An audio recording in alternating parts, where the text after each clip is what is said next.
Ndali was the kind of girl whose smile could light up a whole street, even if her heart was quietly breaking. She lived in Aba, a small but busy town in Nigeria, where life wasn't always easy, but she tried to stay kind through it all. She was raised by her mother, Mama Ifeoma, a soft-spoken woman who worked long hours selling vegetables in the market. Her father had died when she was just 5, and not long after, her mother remarried a man named Okoro.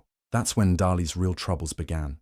Okoro was nothing like her father. He was harsh, loud, and always angry. To him, Ndali was a burden, just a leftover from a life he hadn't asked for. He would shout at her for the smallest things, and sometimes she would go to bed without food, just because she forgot to wash a plate. Her only peace was found in quiet moments, reading under the mango tree in the backyard, or helping her mother cook, while dreaming of a different kind of love. Then there was Obasi, her stepbrother. He was just a few years older, but carried himself like he was a king in his own castle. Obasi hated how people praised Ndali for her gentle ways.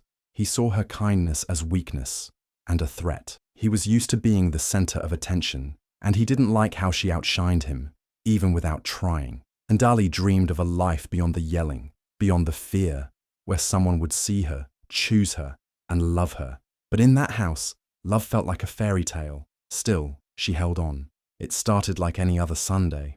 Ndali had followed her mother to a wedding in a neighboring town, more out of duty than interest. She wore a simple dress and helped carry food trays, always quiet, always in the background.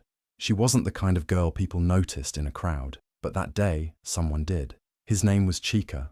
Chika wasn't loud or flashy like most of the boys Ndali had seen. He was calm, the kind of calm that felt like safety. When he smiled, it wasn't just with his mouth.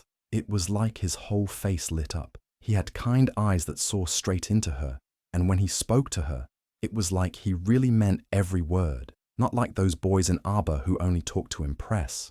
Chika asked her name, asked how she was doing, and when she told him she helped her mother sell vegetables, he didn't look down on her. He said, "That's honest work. My mother used to sell beans by the roadside too." They kept talking, first at the wedding, then through letters passed between friends. Then came the visits. Chika would come all the way to Aba just to see her, just to walk with her by the river. No boy had ever made that effort for her before. Ndali felt herself opening up for the first time, telling stories she had kept inside for years, laughing without fear, dreaming without guilt. When Chika introduced her to his family, she expected judgment. She thought they would see her scars, how her clothes weren't always perfect, how she had no father, how her stepbrother treated her, but they didn't. His mother hugged her tightly, as if she'd known her for years. His father called her "our daughter" before she even sat down. For the first time in her life, Ndali felt something she had never fully known: respect. She couldn't believe love could feel like this. Not like fire, not like pain, but like peace. It was in the way Chika listened to her, the way he held her hand in public, unashamed. It was in the way his family welcomed her on market days, sending her home with extra yams and groundnuts.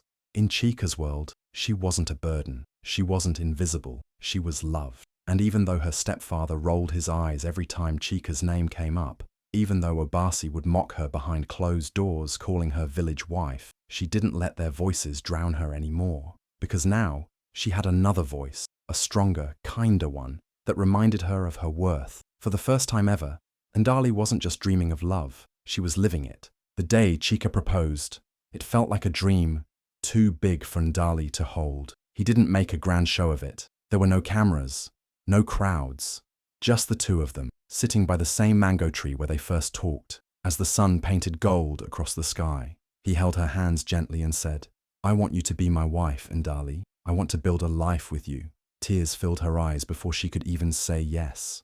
Her heart, so used to breaking, now beat with hope. But that joy didn't last long. Once she stepped back into her house, when she told Mama, her mother cried. Tears of joy, yes, but also worry. She knew this kind of news would not sit well with the rest of the house. And she was right. When Okoro, her stepfather, heard about the proposal, he didn't smile. He didn't even look surprised. He just grunted and said, "Good. At least someone will finally carry you off. One less mouth in this house." No blessings, no fatherly words, just cold dismissal. But the real change came from Obasi. He said nothing. No jokes, no insults, no sarcastic comments. He just stared. Day after day, he would walk around the house like a storm was building inside him. Quiet, but dangerous. He stopped talking to Ndali completely, only watching her with a strange look in his eyes, like something precious was being stolen from him. And maybe, in his twisted way, it was. Obasi had always felt above Ndali. He believed she didn't belong, yet somehow, she was the one who had found love, who was about to leave the house with her head high. That didn't sit well with his pride. Ndali could feel it in the air. Something had shifted. Meals were tense. The house felt colder. Even Mama started locking the door at night. She didn't say it out loud, but she was afraid too. Afraid of what silence can hide. Meanwhile, Chika and his family were planning. They had picked a date. His mother was already sewing the fabrics for the traditional wedding. They were happy, excited, but Ndali couldn't shake the feeling that her happiness had started a quiet war. One night, she overheard Obasi talking to a friend outside the window. He said, "Let her go." But she won't go smiling. His voice was flat, almost calm. That scared her more than anger ever could. Still, she pressed on, because love had knocked on her door, and she wasn't going to let fear turn it away. Even if her own home no longer felt safe, Ndali believed that a better one was waiting for her, with Chika, with peace, with a life she chose for herself. But deep down, she knew this wasn't the end of the storm, it was just the beginning.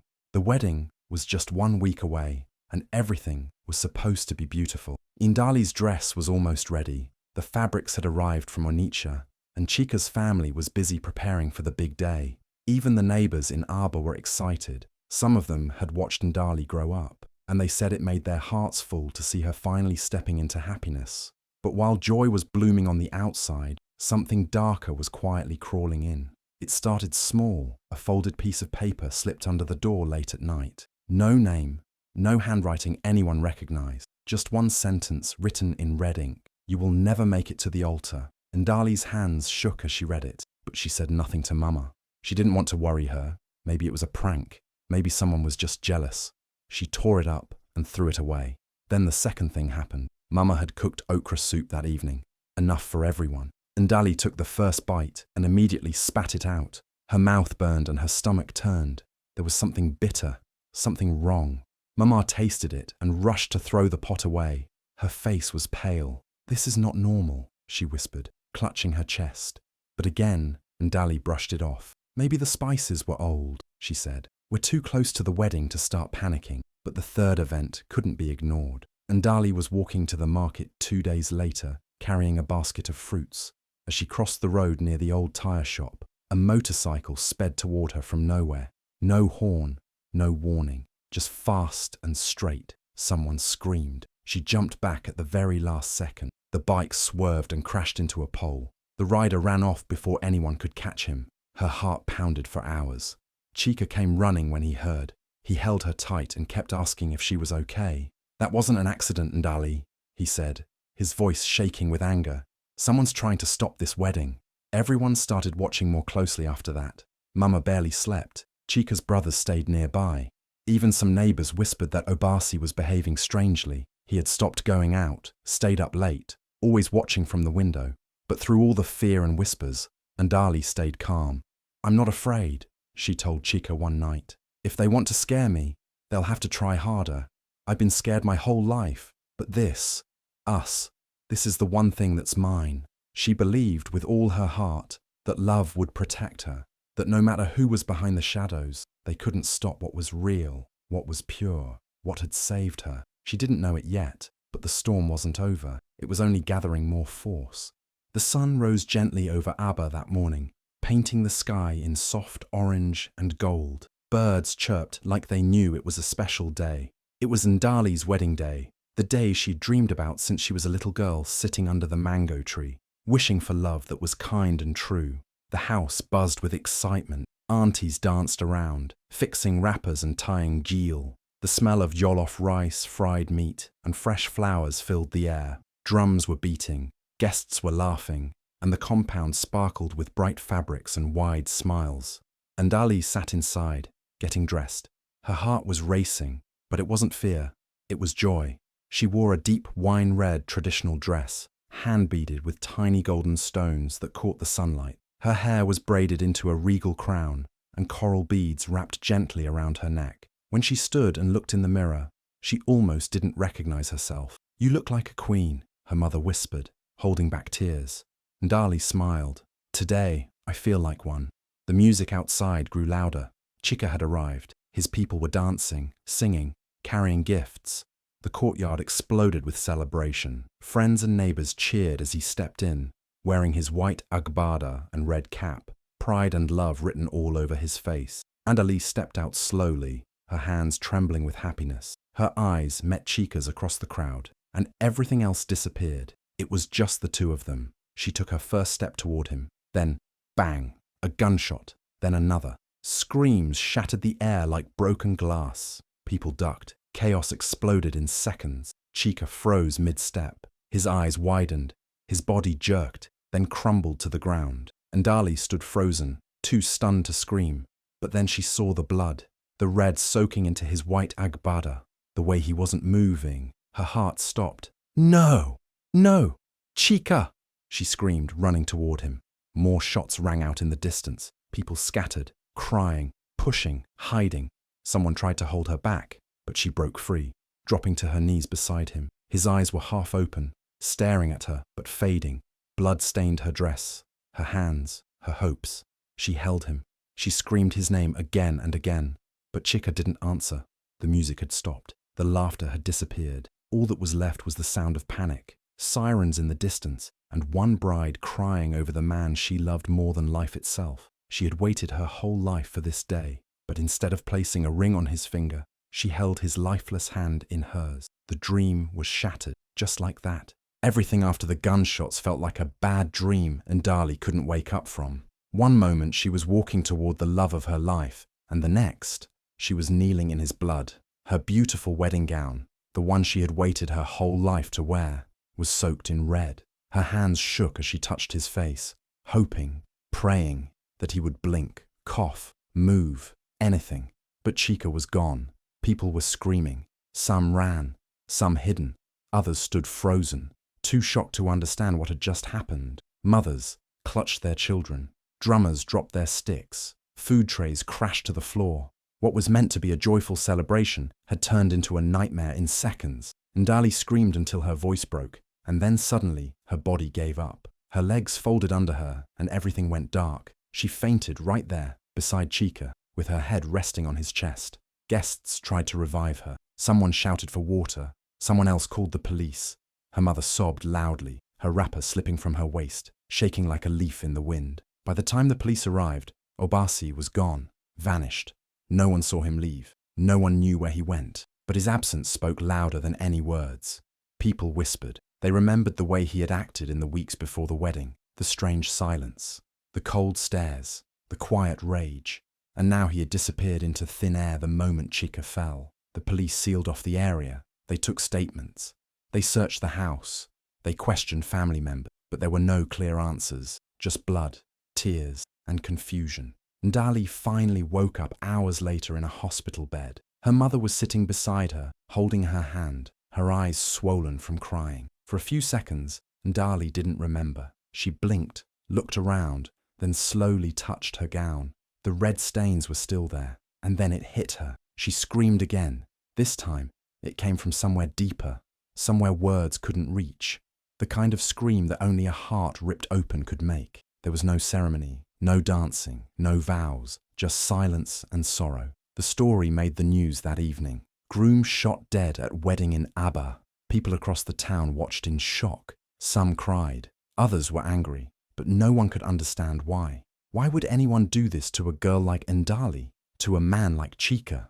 Inside her, something broke. The girl who once believed love would protect her now sat in silence, her eyes empty, her heart, her future, her joy. It had all been stolen in a single moment, in front of everyone. Her home became a house of mourning. Chika's family couldn't speak without breaking down. Her mother barely ate. The whole community was grieving, and Obasi, still nowhere to be found. But deep inside that pain, something else began to stir in Ndali. Not just grief, something stronger, something waiting.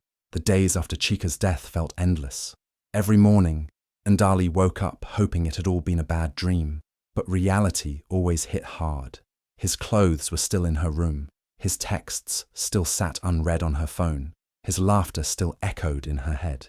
But his presence, that warm, steady love, was gone, forever. For weeks she didn't speak much. She sat under the mango tree where he had proposed, staring at nothing. People came and went with food, prayers, and kind words. But no words could touch the pain in her chest. She had buried not just Chika, but the life she had dreamed of. But grief does strange things. Some people break and never stand again. Others break and then begin to build. Undali chose the second. One evening, she stood up from that mango tree, wiped her tears, and said something her mother never expected to hear. They killed him, but they won't silence me. That was the start. Ndali went online and shared her story, not just as a mourning bride, but as a woman tired of fear. She wrote about Obasi. She wrote about the threats, the fear, the silence women are forced to live in. She ended her post with a single line, #JusticeForChika. At first it was just a few likes, then a few shares. But within days, the hashtag caught fire. Thousands of women across Nigeria began sharing their own stories about violence, control, and the men who thought they owned them. Ndali didn't stop there. She reached out to women's rights groups. She started attending meetings, giving interviews, speaking on radio shows.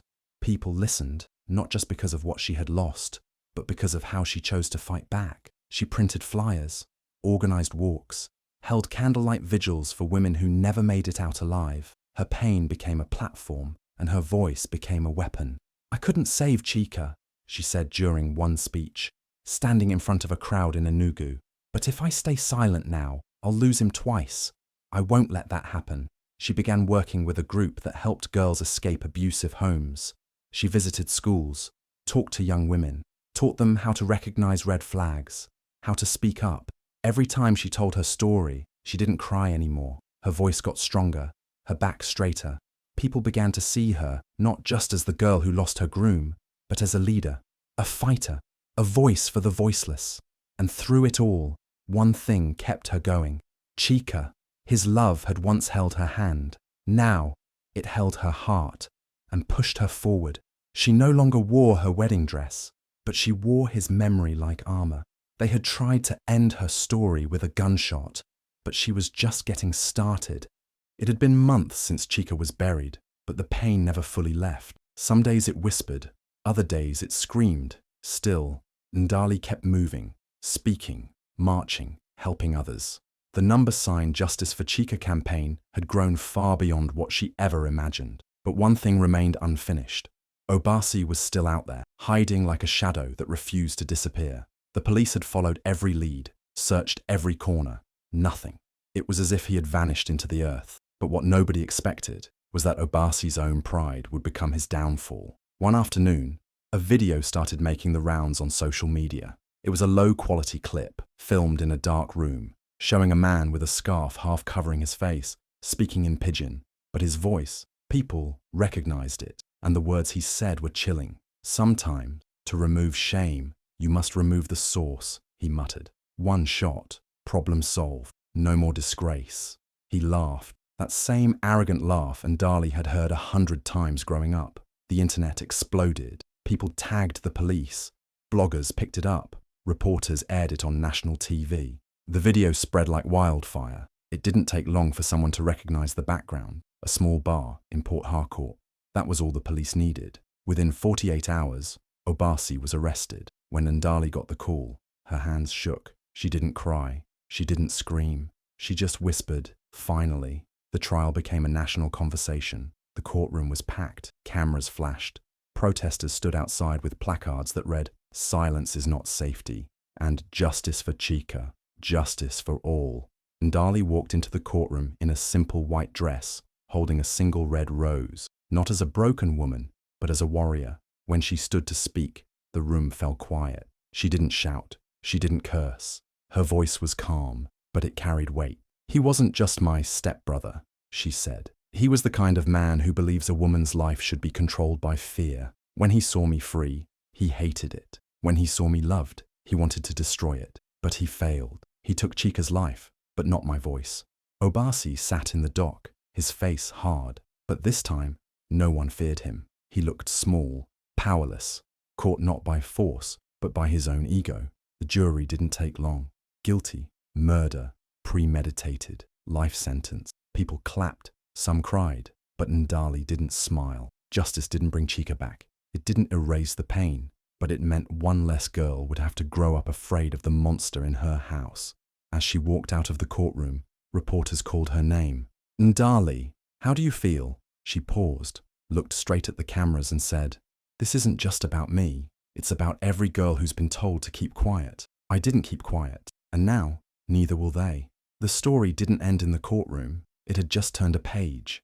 After the trial, most people expected Ndali to disappear, to rest, to grieve in private, to quietly move on with her life. But Ndali had never been the kind of woman to take the easy path. Not after everything she had lost, not after everything she had found in herself. She knew pain, but now she also knew power. Not the kind that destroys, but the kind that heals.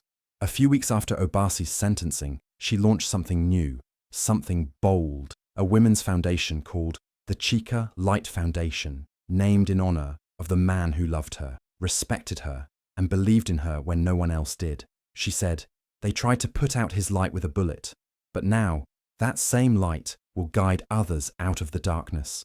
The foundation's mission was clear: to help girls, especially in rural areas, escape abusive homes, get an education, and rebuild their lives. It started small, just one room in Aba with a few volunteers and some donated school supplies. But word spread fast. Teachers, social workers, and even local chiefs began calling. Girls came forward.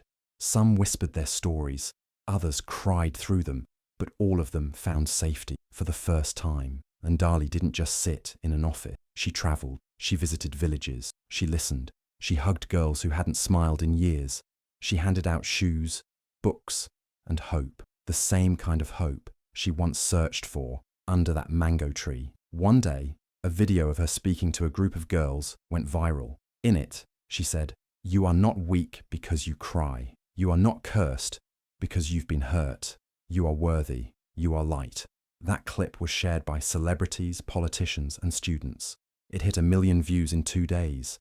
People from all over Nigeria and even abroad started sending donations, volunteering their time, offering support. Ndali became more than a name. She became a symbol. A reminder that heartbreak doesn't have to be the end. It can be the beginning of something powerful. But she never let the fame distract her from the mission. She often repeated, "This is not about me. It's about that girl crying herself to sleep tonight, thinking she's alone. I want her to know she's not." The girls at the foundation called her Auntie Ndali. They loved her for her kindness, but also for her honesty. She never hid her scars. Instead, she showed them as proof that healing is possible. Every time a girl graduated, left an abusive home, or found her voice, Ndali would say a quiet prayer to Chika. "You didn't die for nothing," she'd whisper. And in many ways, Chika lived on, in the laughter of rescued girls, in the books they held, in the courage they found through her.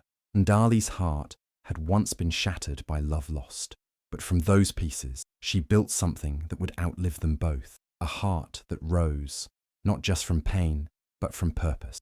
The sun was setting softly, painting the sky with warm orange light, as Ndali stood beneath the old mango tree, the same tree where she had first met Chika.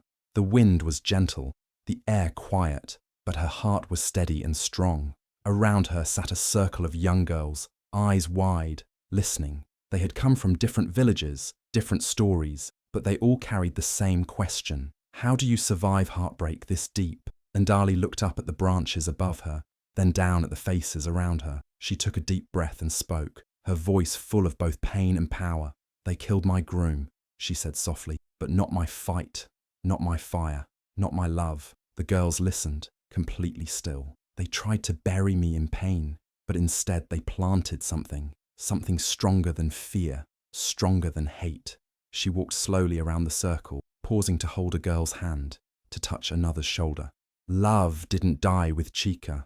It transformed. It became a reason, a mission, a shield for every girl who's ever felt trapped or silent. One of the girls began to cry, and Ndali knelt beside her and wiped her tears. "You're not broken," she whispered. "You're becoming." She stood up again, tall and unshaken. I lost the man I loved, but I found myself, and now I will help you find yourselves too.